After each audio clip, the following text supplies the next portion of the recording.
Actually जोंनि बर' हारिया खैफोदाव थांगासिनो आरो बे खैफोदखौ बासायनो रैखाथि खालामनो जोंनि साफ्रोम बर' रायजो राजाफ्रा खौसेथि जानानै आसाम सरकार, भारत सरकार लोगोसे 6 जनगोष्ठी हारिसाफोरनि हेंथायै रेलि खालामदों। थिग बेफोरबायदिनो जोंनि साफ्रोम बर' रायजो राजाफ्रा दिनैनि तारिखाव आलादा बदलनि थाखाय जों सोमावसारफिननो हागोन ना हाया, लोगोसे डिभाइड आसाम 50-50 खौ लानानै जों सोमावसारफिननो हागोन ना हाया, बिनि बागै नोंथांमोना मोनथियोब्ला कमेन्टनि गेजेरजों फोरमायहर जे नोंथांमोननि कमेन्टनि गेजेरजों जाय बाथ्राखौ आं बुजि मोना बेखौ बुजि हागोन। जों जोनोमनिफ्राय खोनाबोदों, जोनोमनिफ्राय मोनथिबोदों, जेब्लासिमनाखि जों बर' रायजो राजाफ्रा बड'लेण्ड मोना अब्लासिम जों सोमावसारबाय थानांगोन, जायखौ जों दासिमबो मोननो हायाखै बड'लेण्ड नङाब्ला।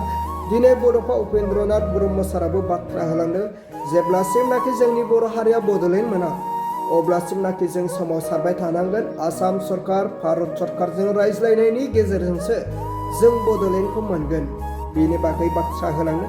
थिग बेबायदिनो जोङो दिनैनि तारिखाव जोंनि साफ्रोम बर' रायजो राजाफ्रा आलादा बड'लेण्ड रायजोनि थाखाय बा डिभाइड आसाम 50-50 बे स्ल'गानखौ लानानै जों सोमावसारफिननो हागोन ना हाया, बिनि बागै नोंथांमोना कमेन्टनि गेजेरजों फोरमायहरबानो जाबाय।